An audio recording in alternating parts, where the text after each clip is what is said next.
Hello बच्चों। तो चलिए आज का क्लास स्टार्ट करते हैं। आज हम लोग पढ़ने वाले हैं ग्रेविटेशन के बारे में, जो कि न्यूटन्स लॉज ऑफ मोशन का लास्ट टॉपिक है। और तो ये लास्ट टॉपिक है न्यूटन्स लॉज ऑफ मोशन पे, लेकिन आगे जाकर के ये पूरा एक चैप्टर बन जाता है। ठीक है, तो खैर जो बाद में होगा बाद में देखा जाएगा। ठीक है, तो ग्रेविटेशन के बारे में तो बचपन से सुनते आ रहे हो कि न्यूटन साहब बैठे थे, ऊपर से कैपल गिरा, वहीं से उन्होंने आइडिया दिया था ग्रेविटेशनल फोर्स के बारे में। बच्चों ऐसा है नहीं एक्चुअली में, ठीक है। उसके पहले बहुत सारे साइंटिस्ट थे जिन्होंने थोड़ा थोड़ा करके आइडिया दिया था कि ग्रेविटेशनल फोर्स होता क्या है, लेकिन ultimately at the end Newton साहब ने क्या किया, इसका लॉ दे दिया। इसलिए न्यूटन्स लॉज ऑफ ग्रेविटेशन लिखा जाता है। ठीक है, लेकिन इसके पीछे बहुत सारे साइंटिस्ट का हाथ है, अकेला न्यूटन था नहीं। तो चलिए जानते हैं कि ग्रेविटेशनल फोर्स होता क्या है। इस यूनिवर्स पे, ये पूरे यूनिवर्स पे कोई भी दो पार्टिकल्स ले लो, कोई भी दो पार्टिकल्स ले लो, चाहे दो पेन ले लो, चाहे तुम और हम ले लो, कोई भी दो पार्टिकल्स ले लो जिसका मास है, उस दोनों में ऑलवेज अ अट्रैक्शन फोर्स काम करता है, जिसको बोलते हैं ग्रेविटेशनल फोर्स। क्या बोले, इस यूनिवर्स पे कोई भी दो पार्टिकल्स ले लो जिसका मास है, चाहे इस दो पेन ले लो, तुम और हम ले लो, ये मार्कर और ये पेन ले लो, इस दोनों में हमेशा एक अट्रैक्शन फोर्स काम करता है, जिसको बोलते हैं ग्रेविटेशनल फोर्स ऑफ अट्रैक्शन। ठीक है, तो चलिए लिखते हैं इस चीज को।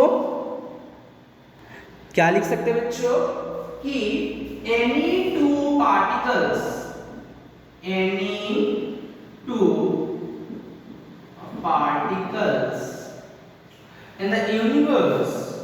in the universe attract each other. This force is called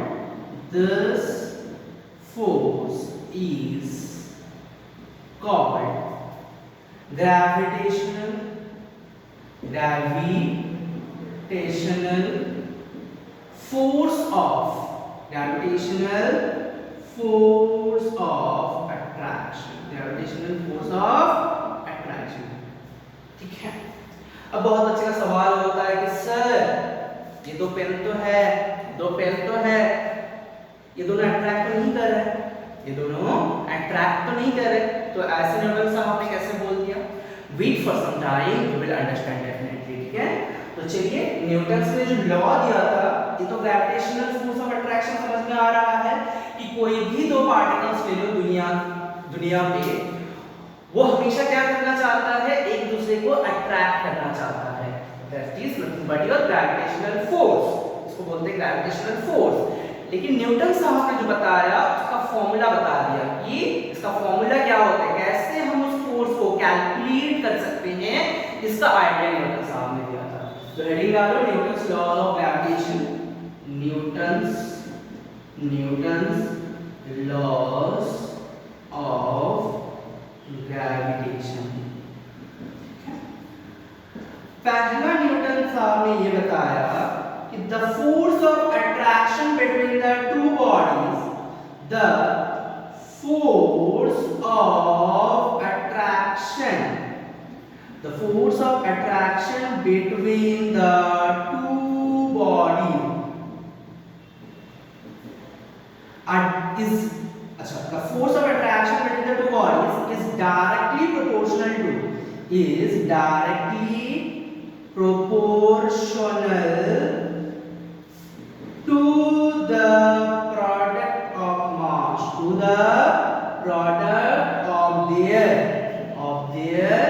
mass।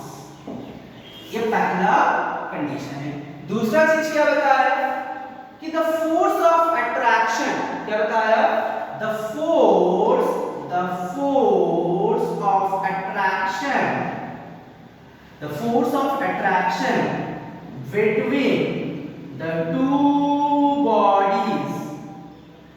between the two bodies are inversely proportional to inversely proportional to the square of the distance between them, ये न्यूटन साहब ने बता रखा कि the force of attraction between the two bodies is directly proportional to the product of their mass।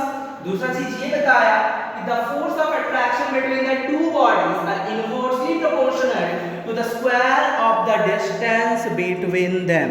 ये चीज Newton साहब ने बताया था। देखो बच्चों, बहुत सारे बच्चों का सवाल होता है कि सर ऐसा न्यूटन ने कैसे बता दिया। ये लॉ है ना, लॉ का मतलब हम ऐसे प्रूफ नहीं कर सकते। लॉ मींस वो कोई एक एक्सपेरिमेंटल चीज से आता है, एक्सपेरिमेंट करके देखा गया कि ऐसा होता है, उसी से लॉ होता है। ठीक है, लॉ मींस उसको तुमको फॉलो करना पड़ेगा। अगर तुमको जानना है तो आस्क न्यूटन। ठीक है, छोड़ो ये सब बातें हैं। तो इस बात को समझते हैं कि बात हो क्या रहा है एक्चुअली। ठीक है, इसको हम मिटा सकते हैं ना, ओके।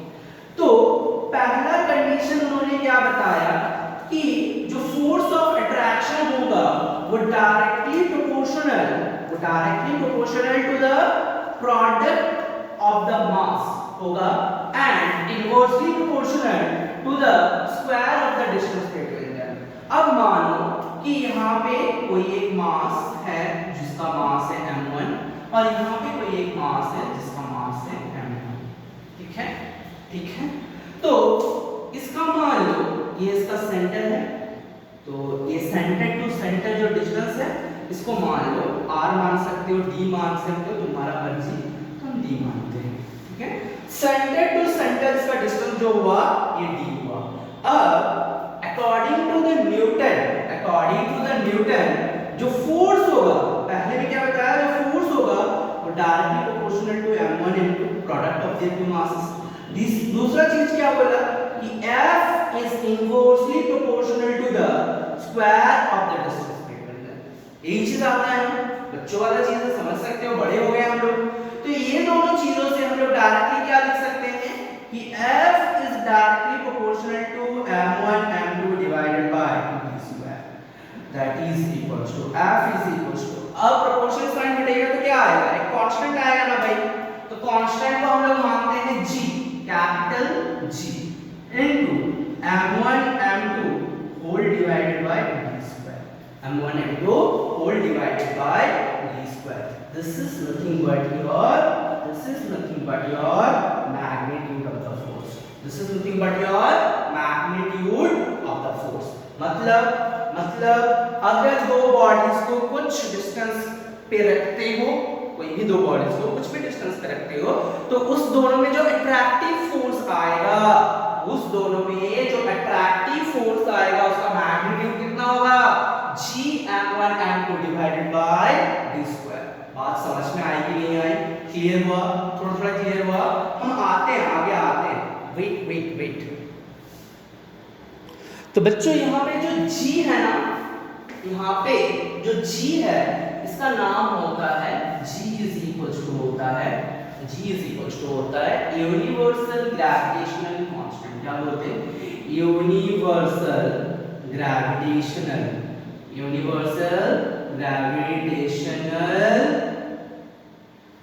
कांस्टेंट। इसका जो वैल्यू होता है, g का जो वैल्यू होता है वो होता है 6.67 into 10 to the power minus 11 Newton into meter square into kg to the power minus। ये होता है g क्या होता है ना, यूनिवर्सल ग्रेविटेशनल कांस्टेंट। पूरे यूनिवर्स पे इसका वैल्यू क्या है, कांस्टेंट है। ऐसा नहीं कि अर्थ और मून को लेंगे तब जाकर के g का वैल्यू जो होगा ये होगा, अर्थ और सन को लेंगे तो g का वैल्यू चेंज हो जाएगा, ऐसा नहीं है, क्योंकि ये कांस्टेंट है ना। तो कुछ भी कर लो g का वैल्यू क्या होगा, कांस्टेंट है। पूरे यूनिवर्स के लिए g का वैल्यू कांस्टेंट है। अभी बच्चों के मन में सवाल आता है सर जी का वैल्यू ऐसे कैसे आ गया, आस्क न्यूटन, क्योंकि उन्होंने बताया है। ठीक है, चल तो जी के बारे में थोड़ा बहुत समझ में आया है हम लोगों को।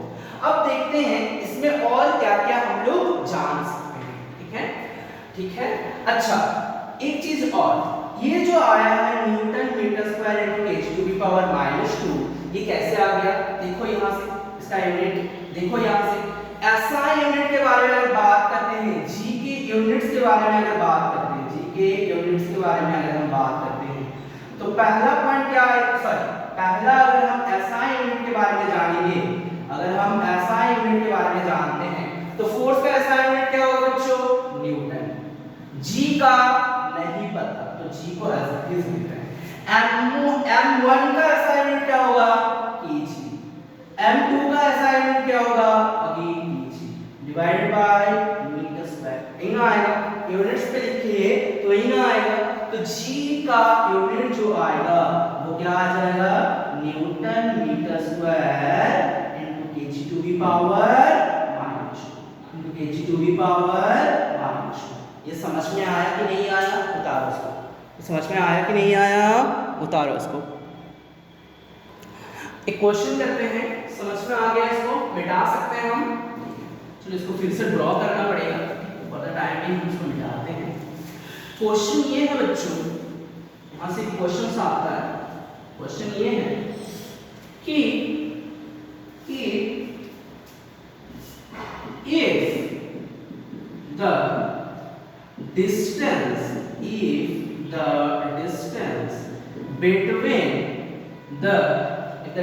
between the two bodies will increases, then the value of G will be option A less than 6.67 into 10 to the power -11, जो भी है इतना यूनिट। ठीक है, option be greater than 6.67 into 10 to the power -11, इतना unit. Third, can't predict। Fourth, none। Which will be the correct option?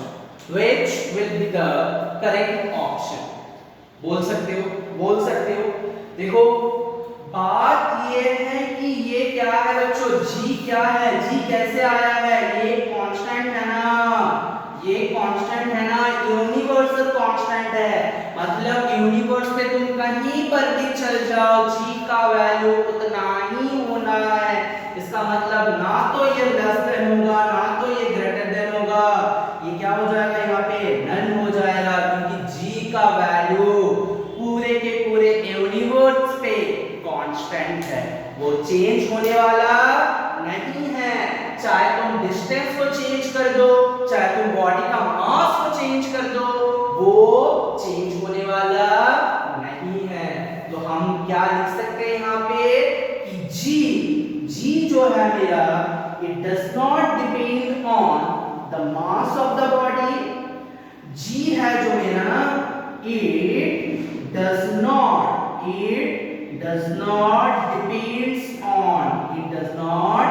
depends on the mass of the bodies or the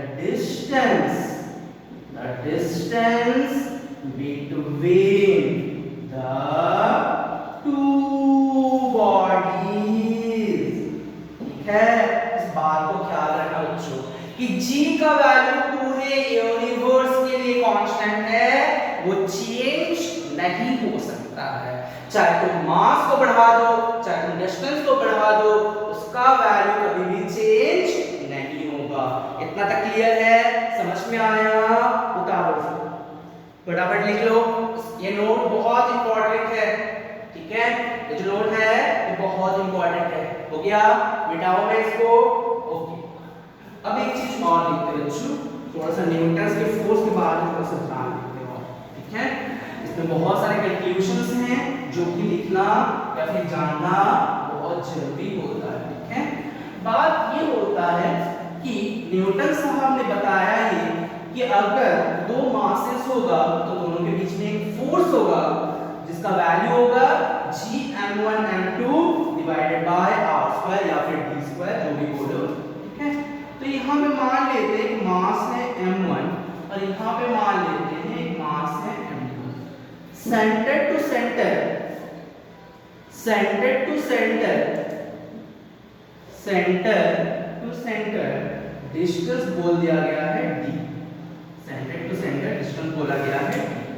अब बात क्या होगा बच्चों, न्यूटन साहब ने क्या बताया था कि ये जो इस अच्छा न्यूटन साहब ने ये बताया था कि वो दोनों मासेस के बीच में जो फोर्स होगा, वो दोनों मासेस के बीच में जो फोर्स होगा वो कितना होगा, वो कितना होगा Gm1m2 डिवाइडेड बाय r²। इसका मतलब क्या होगा, ये वाला ऑब्जेक्ट इसको खींचना चाहेगा अपने ओर और ये वाला ऑब्जेक्ट इसको भी अपनी ओर खींचना चाहेगा। बात समझ में आ रही? ये वाला ऑब्जेक्ट अट्रैक्शन फोर्स के द्वारा इसको खींचना चाहेगा और ये वाला ऑब्जेक्ट इस वाले ऑब्जेक्ट को अपनी ओर खींचना चाहेगा। तो एक एक करके कंक्लूजन लिखते हैं कि the gravitational force, the gravitational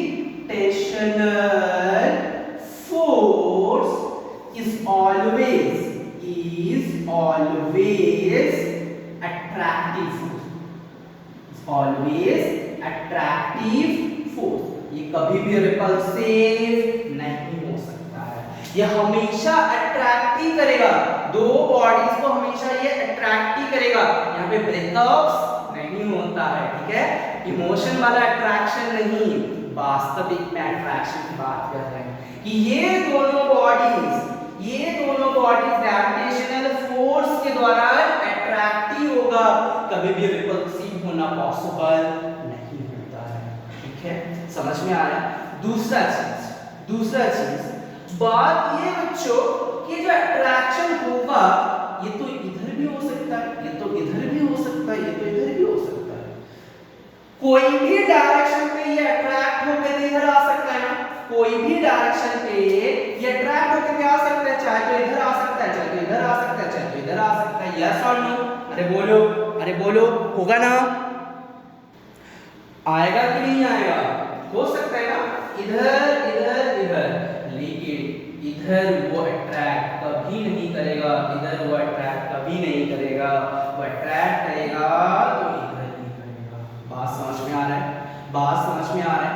तो ये जो अट्रैक्शन फोर्स होते हैं ना, ये along the line joining between the object होता है कि the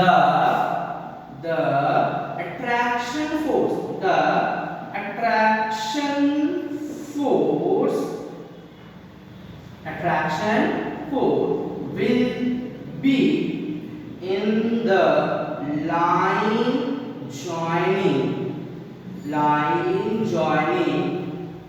The attraction force will be in the line joining between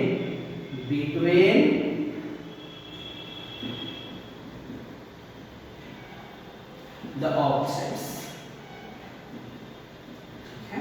Between the objects, मतलब ये सेंटर टू सेंटर जो लाइन जॉइनिंग है ना, उसी की ओर अट्रैक्ट करेगा। जैसे वो होता है ना धरती माता और यहाँ पे एक ऑब्जेक्ट, इसका और इसका अट्रैक्शन इधर ही होगा। इसी के लिए हम लोग क्या लिखते हैं ना, इसका वेट जो होता है वर्टिकली डाउनवर्ड्स होते हैं, इसका जो वेट्स होते हैं vertically downward towards the centre of the earth होता है। क्यों ऐसा लिखते हैं? क्योंकि ये जो अट्रैक्शन फोर्स होता है ये line joining between the centre of the two bodies यही होता है। कभी भी इधर अट्रैक्ट करना पॉसिबल नहीं है, कभी भी इधर अट्रैक्ट करना पॉसिबल नहीं है। ये line joining between the two bodies ही होगा हमेशा। क्लियर? इस बात क्लियर है? अच्छा, इस टाइप ऑफ फोर्स को ना सेंट्रल फोर्स बोलते हैं, याद रख लेना इसको सेंट्रल फोर्स बोलते हैं। ठीक है, कोई अगर बीएससी या फिर एमएससी करते हो इन फिजिक्स तो वहां पे एक चैप्टर पढ़ाया जाता है that is called central force. तो हमारा जो इलेक्ट्रोस्टैटिक फोर्स होता है, हमारा जो ग्रेविटेशनल फोर्स होता होता है, ये सब फोर्स ना सेंट्रल फोर्स होते हैं। सेंट्रल फोर्स किसको बोलते हैं? क्योंकि ये जो फोर्स लग रहा है ये होता है line joining between the centres of the two bodies, line joining between the centre of the two bodies. तो ऐसे फोर्स को हम बोलते हैं सेंट्रल फोर्स। और तो ये इतना छोटा सा चीज नहीं है, बड़ा चीज है। आगे अगर कुछ करते हो एमएससी बीएससी इन फिजिक्स तो कर सकते हैं, मतलब तब बड़ो। चलो बात ये है, इतना तक समझ में आया बच्चों? अच्छा थर्ड पॉइंट पे चलते हैं। थर्ड पॉइंट पे चलते हैं कि थर्ड पॉइंट ये है कि जो अट्रैक्शन फोर्स है ना ये मीडियम के ऊपर डिपेंड नहीं करता है। अट्रैक्शन जो फोर्स है ये मीडियम के ऊपर डिपेंड नहीं करेगा। कौन से मीडियम पे तुम उस चीज को रखते हो इसके ऊपर वो डिपेंड नहीं करेगा। अच्छा एक चीज और यहाँ पे, एक चीज और देखो बच्चों, ये attraction force between the two bodies है ना, ये क्या है? Attraction force between the two bodies है। मतलब ये वाला बॉडी इसको किधर खींचना चाहेगा? इधर खींचना चाहेगा, और ये इसको किधर खींचना चाहेगा? इधर खींचना चाहेगा। तो ना अट्रैक्ट करेगा ना, दोनों अट्रैक्ट करेगा। यस और नो? समझ में आ रहा है? अरे इस चीज को समझने के लिए थोड़ा सा फीलिंग्स की जरूरत है। ऐसे तो फीलिंग्स के द्वारा बच्चे क्या क्या कर देते हैं, ठीक है, लेकिन थोड़ा सा फीलिंग्स यहाँ पे डालो। अट्रैक्शन फोर्स की बात कर रहे हैं, अट्रैक्शन फोर्स की ना बात कर रहे हैं। इंटरेस्टिंग चीज है ना, रियल लाइफ में और यहाँ पे भी, ठीक ना। चलो इस बात को देखते हैं कि ये वाला जो बॉडी है इसको अपनी तरफ खींचेगा, ये वाला जो बॉडी है ये अपनी तरफ खींचेगा। तो इसको हम मानते हैं F12, इसको हम मानते हैं F1 बोल सकते हैं। देखो F12 का मतलब क्या होता है? F12 का मतलब क्या होता है? Force on mass m1 due to the mass 2। मास 2 जो है वो मास 1 के ऊपर कितना फोर्स लगा रहा है, that is nothing but F12। जिसके ऊपर फोर्स लग रहा है उसको पहले लिखेंगे, जो फोर्स लगा रहा है उसको बाद में लिखेंगे। तो F12 का मतलब होता है force on first body due to the second body. वैसे ही F21 इज इक्वल टू क्या लिख सकते हैं? F21 इज इक्वल टू क्या लिख सकते हैं? Force on M2 due to the mass M1। M2 के ऊपर कितना फोर्स लगा रहा है, दैट इज कॉल्ड F21, ठीक है। अब बात को ध्यान से सुनना। न्यूटन साहब ने क्या बताया था कि दो बॉडीज के बीच में जो अट्रैक्शन फोर्स होगा उसका मैग्नीट्यूड कितना होगा बच्चों? उसका मैग्नीट्यूड होगा F is equals to G M1 M2 divided by R square। yes or no? yes or no? तो मान लो ये एक मार्कर है, ये एक मार्कर है, इस दोनों के बीच में जो अट्रैक्शन फोर्स लग रहा है जिसकी वजह से ये चिपकना चाहते हैं, वो फोर्स का वैल्यू कितना होगा? G M1 M2 divided by R square। तो हम क्या बोल सकते हैं कि this force, the magnitude of this force should equals to the magnitude of this force। yes or no? हम क्यों क्या बोल सकते हैं? the magnitude of this force should equals to the magnitude of this force। yes or no? इसका मतलब यहाँ पे हम लोग लिख सकते हैं F12 का magnitude is equals to F21 का मैग्नीट्यूड। मैग्नीट्यूड लिखने का साइन नहीं होता है ना, मॉड लेते हैं, इसको क्या बोलते हैं? मॉड। तो मॉड यूज तब करते हैं हम लोग जब मैग्नीट्यूड लेते हैं, तो magnitude of this force should equals to the magnitude of this force. ये तो एक कहानी हो गया। और एक कहानी देखते हैं कि हम लोग ये लिख सकते हैं ना F12 is equals to minus of F21, opposite force F12 is equals to minus of F21। अब तुम लोग मुझे बताओगे क्या वो F12 and F21 action reaction pair है? क्या F12 and F21 action clear है? चार कंडीशन सेटिस्फाइड होना चाहिए। Equal in magnitude, yes it is equal in magnitude. In opposite direction, yes it is in opposite direction. Same nature के force होने चाहिए, दोनों में ही ग्रेविटेशनल फोर्स है।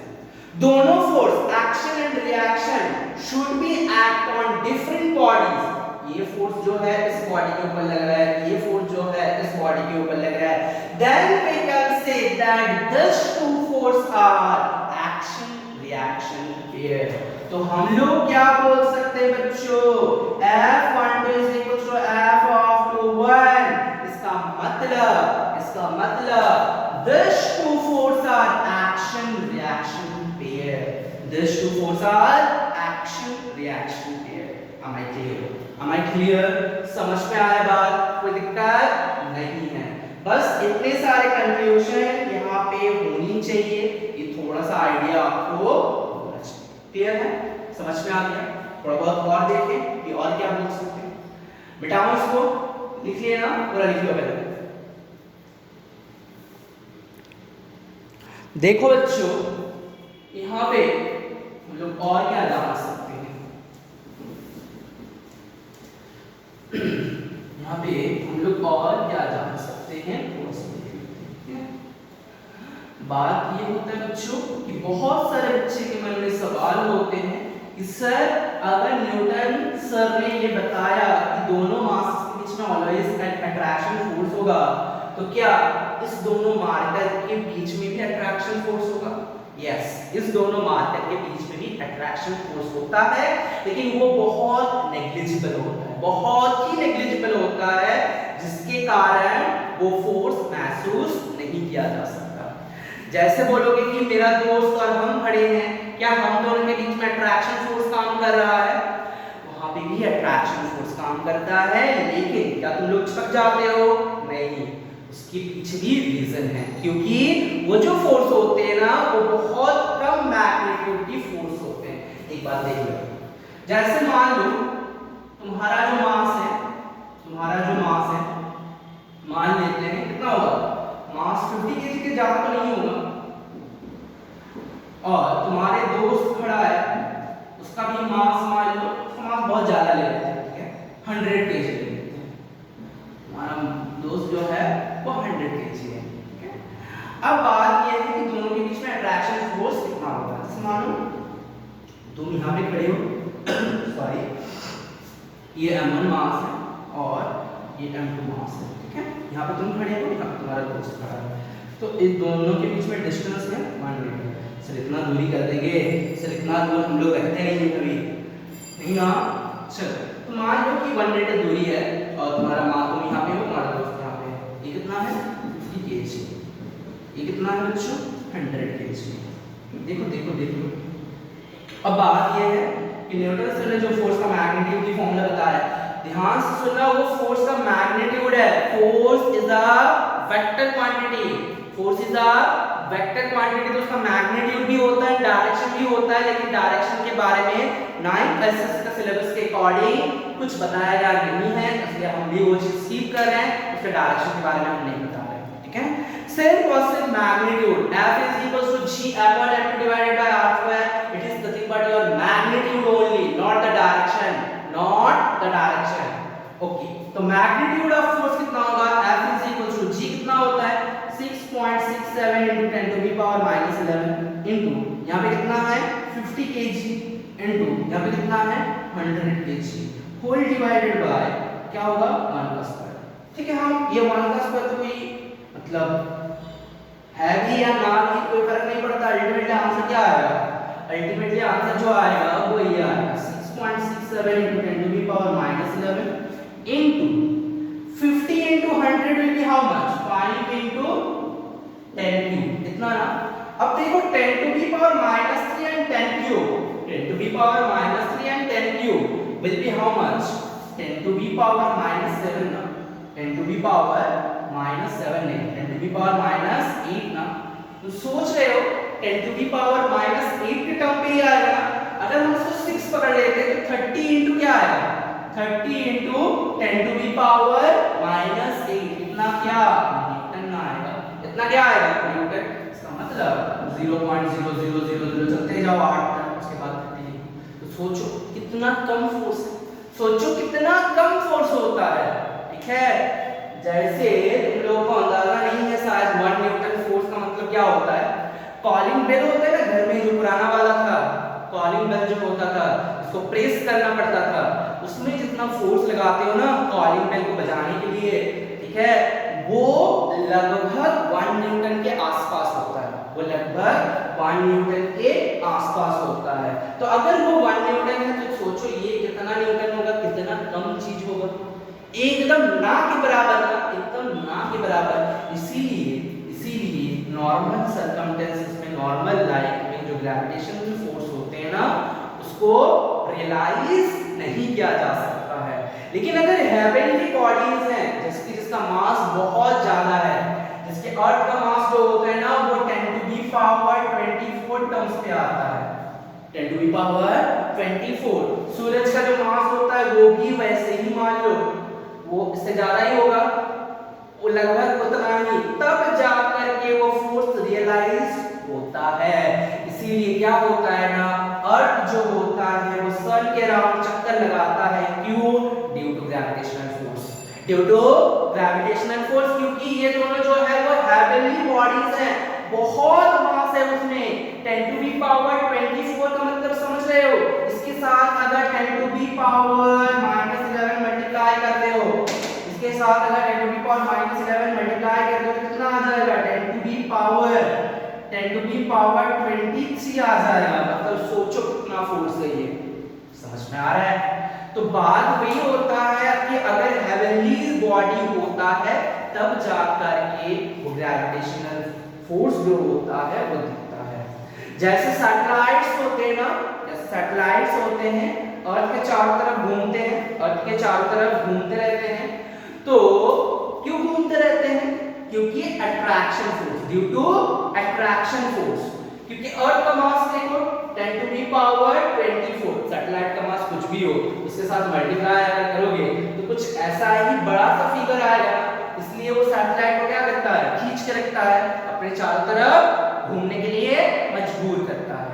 बात समझ में आ रहा है। तो ये जो फोर्स है, जैसे मानो कि सैटेलाइट घूम रहा है, जैसे अगर तुमको थोड़ा सा फील दिलाते हैं कि ग्रेविटेशनल फोर्स क्या होता है, इतनी ज्यादा बातें थोड़ा सा हो रहा है, ठीक है, न्यूमेरिकल्स पे आते हैं, जल्दी थोड़ा सा समझ लो। ये है मेरा आर, ठीक है, इसका सेंटर, और ये मेरा सैटेलाइट ऑर्बिट पे घूम रहा है, ये जो सैटेलाइट है इसमें ऑर्बिट पे घूम रहा है, ठीक है। तो अर्थ क्या करेगा, टुवर्ड द सेंटर अट्रैक्ट करेगा, ये समझ लो। तो इसका सेंटर मान लो ये है, अर्थ का सेंटर ये है, तो इधर अट्रैक्ट करेगा। जब यहाँ पे आ जाएगा तो क्या होगा, इधर अट्रैक्ट करेगा। जब यहाँ पे आएगा तो क्या करेगा, इधर अट्रैक्ट करेगा। जब यहाँ पे आएगा तो इधर अट्रैक्ट करेगा, इधर टुवर्ड द सेंटर अट्रैक्ट करेगा। बात समझ में आ रहा है। तो दिस इज नथिंग बट, ये क्या प्रोवाइड कर रहा है, सेंट्रीपिटल फोर्स ना प्रोवाइड कर रहा है। अच्छा, बहुत बड़ा बात होती है ना, जैसे टेंशन फोर्स क्रिएट कर रहे हैं ना, सेंटर की तरफ इसको खींच के रखना चाहता है, ये भागना तो चाहता है इधर, लेकिन इसको खींच करके सेंटर की ओर रखता है कौन, ग्रेविटेशनल फोर्स। भाई तुम इधर भाग मत जाओ, तुम इधर आओ, भाई तुम इधर भाग मत जाओ, इधर भाग सकते हैं ना, इधर आओ, सेंटर की तरफ आओ। बात समझ में आ रहा है। तो इसीलिए ये गोल गोल गोल गोल घूमते रहते हैं। हमारा जो एटमॉस्फेयर है वो भी सेम चीज के लिए अर्थ के ऊपर ही है, ग्रेविटेशनल फोर्स की वजह से। टाइड्स जो होते हैं वो मून एंड अर्थ वाटर के बीच में अट्रैक्शन फोर्स होते हैं, तब जाकर के टाइड्स होते हैं, समुद्र पे होता है ना। ये सारा का सारा जो चीजें हैं ये ग्रेविटेशनल फोर्स की वजह से है। हम लोग धरती पे हैं, ऊपर भी जाते हैं तो धरती पे आ जाते हैं, इसकी बदौलत, ग्रेविटेशनल फोर्स की बदौलत, ठीक है। बात समझ में आई। तो बहुत अच्छे का मन में सवाल होते हैं कि सर ये दोनों पेन के बीच में ग्रेविटेशनल फोर्स नहीं है तो हमारे और अर्थ के बीच में कैसे होगा। अरे पागल, अर्थ का मास जो है वो 10⁻4 है ना, सॉरी 10⁻24 है ना, तुम्हारा मास कुछ भी हो जिसे मल्टीप्लाई करेंगे इतना सारा फोर्स लग जा सकता है ना, इतना सारा फोर्स लग जा सकता है ना। बात समझ में आ रही है कि नहीं आ रही है, बात समझ में आ रहा है कि नहीं आ रहा है। तो वो कितना फोर्स है तुम सोच करके देखो। जैसे अगर मिशन मंगल किसी ने देखा होगा, अगर मिशन मंगल किसी ने देखा होगा, उसमें एक चीज बताता है कि मून पे सैटेलाइट भेजना बहुत आसान क्यों होते हैं, लेकिन मार्स पे सैटेलाइट भेजना बहुत तकलीफ की बात की कैसे क्यों होता है? जैसे मून तक अगर सैटेलाइट भेजते हैं तो बस बहुत आसानी से चल जाता है, उतना तकलीफ नहीं होता है। लेकिन अगर मार्स तक भेजना होता है तो इतना तकलीफ क्यों होता है? क्योंकि अगर मार्स तक सैटेलाइट को जाना है तो अर्थ की ग्रेविटेशनल फोर्स उसको बाहर जाना पड़ेगा। अर्थ का ग्रेविटेशनल फोर्स उसको बाहर जाना पड़ेगा, इसलिए दिक्कत होता है। लेकिन अगर मून तक गए तो अर्थ के ग्रेविटेशनल फोर्स के अंदर ही मून आता है, इसलिए दिक्कत नहीं होता है। बात समझ में आ रही है? थोड़ा बहुत फील आएगा, बहुत सारी बातें करेंगे, ठीक है। मिटाओ मैं इसको, चलिए क्वेश्चंस करते हैं दो। अच्छा, वो भयंकर क्वेश्चन है, डेंजरस क्वेश्चन हम नहीं करवा रहे हैं। अर्थ का मास इतना है, मून का मास इतना है, दोनों में ग्रेविटेशनल फोर्स कितना होगा, भाई ये सब मेरे से नहीं होगा। हम लोग बुक पढ़ना, कैलकुलेशन अच्छा करना, ठीक है, करना। हम बेसिक्स जो सवाल होते हैं वो कराते हैं, ठीक है। चलो देखते हैं, जैसे एक बच्चों वाला सवाल ले लेते हैं। पहले एक बच्चों वाला सवाल ले लेते हैं कि दोनों बॉडीज हैं। क्वेश्चन ये है, दोनों बॉडीज हैं, यहाँ पे m1 है, अच्छा दोनों सेम मासेस हैं, यहाँ पे m है और यहाँ पे m है। दोनों का सेंटर टू सेंटर डिस्टेंस बोल दिया गया है, मान लो r। Find the gravitational force between the two masses. Option A F is equals to g। अच्छा एक काम करो, ऐसा मत करो, r इज इक्वल्स टू 1 ले लो, डिस्टेंस कितना है 1 मीटर।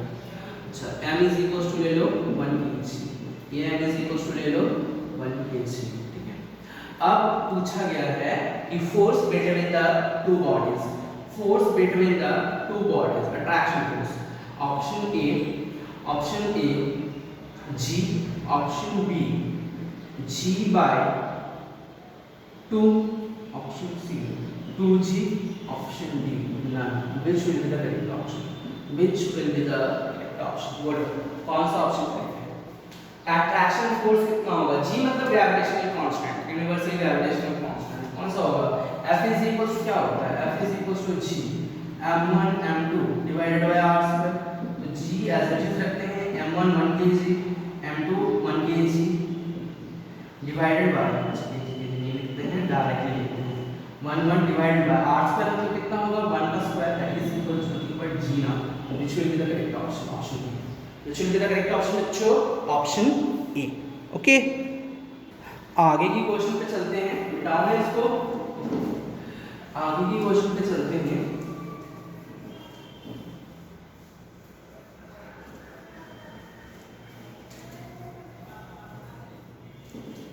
आगे की ओर चलते हैं कि if the gravitational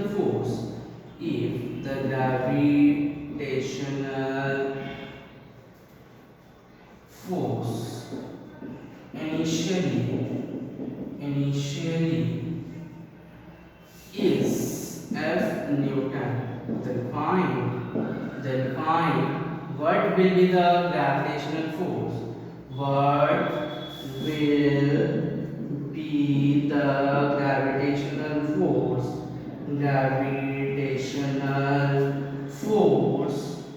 between the two bodies, when the distance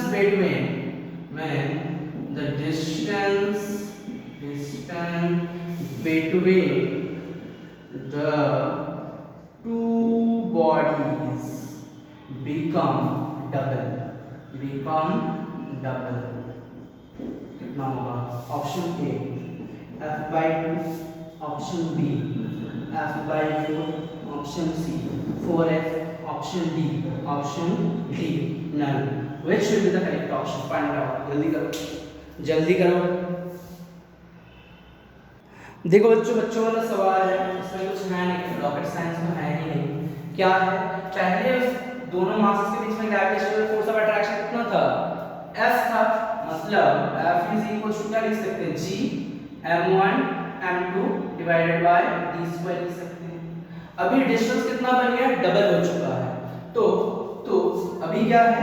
अभी मेरा जो F होगा F' इज इक्वल टू, मतलब सेकंड केस में जो फोर्स ऑफ अट्रैक्शन है वो F' मान लेते, तो क्या होगा? G m1 m2 divided by d dash का स्क्वायर। अच्छा d dash will be how much, distance double हो गया ना तो 2d, यस और no, d dash is equal to क्या होगा 2d, तो फोर्स इज इक्वल टू क्या लिखेंगे g m1 m2 divided by 2d का whole square, that is nothing but g m1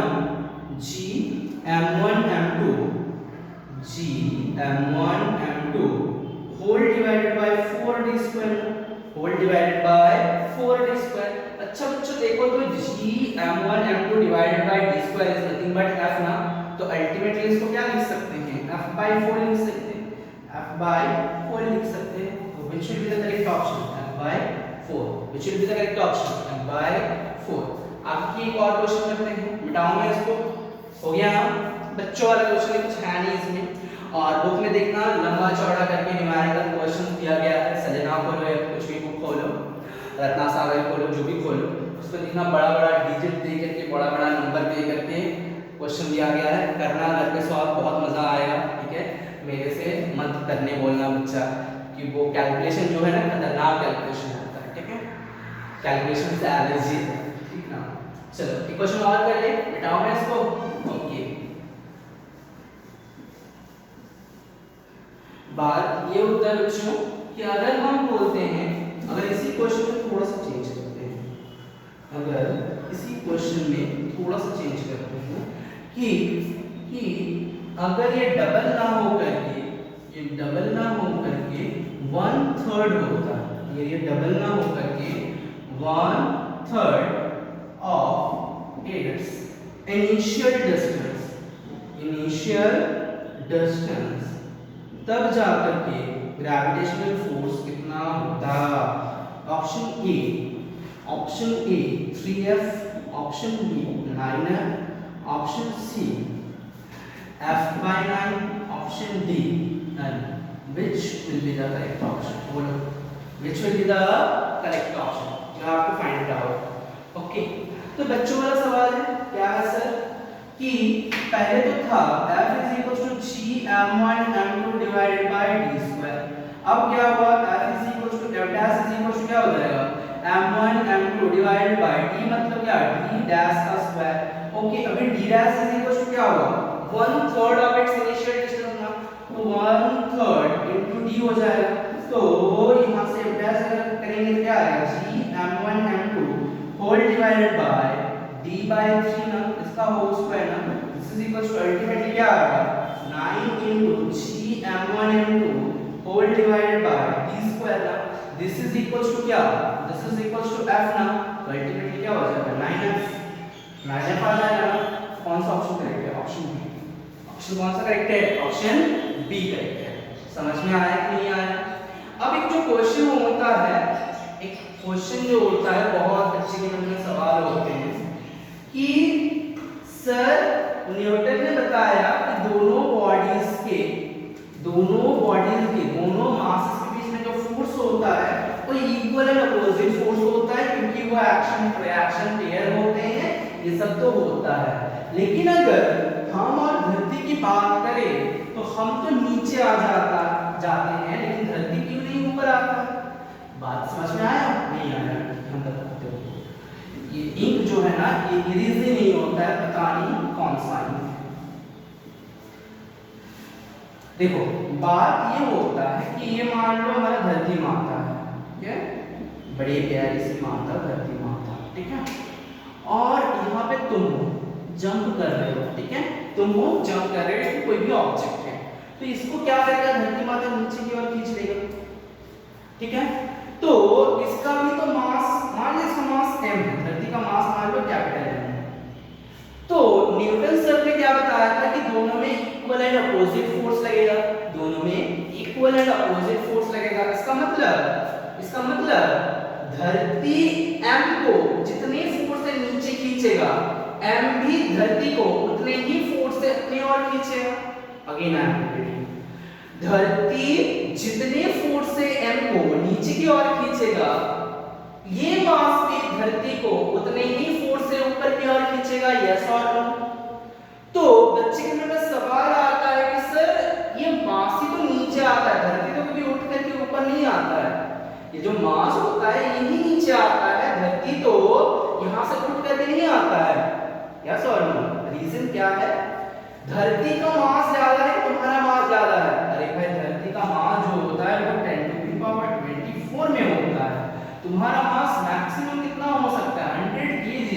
इसका देखो इतना केजी, इसका मास ज्यादा है, इसका मास ज्यादा है। अगर इसका मास ज्यादा है तो इसका इनर्शिया भी तो ज्यादा होगा ना। इसका अगर मास ज्यादा है तो इनर्शिया भी ज्यादा होगा ना। तुम लोगों को बताए थे कि inertia is directly depend on मास। अगर मास ज्यादा होगा इसका इनर्शिया भी ज्यादा होगा। तो अर्थ का जो इनर्शिया है वो बहुत ज्यादा है तुम्हारे मास के रिस्पेक्ट में, इसलिए बात ये बोलता है ये नीचे आ जाता है, धरती ऊपर नहीं जाता है। ये नीचे क्या करता है, आ जाता है, धरती ऊपर नहीं आता है ड्यू टू इनर्शिया, क्योंकि इसका मास ज्यादा है, इसका इनर्शिया ज्यादा है। एग्जाम पे ढंग से लिखना, एग्जाम पे ढंग से लिखना कि ये सिर्फ बता करके मत आना कि इसका इनर्शिया ज्यादा है इसलिए ऊपर नहीं जाता है।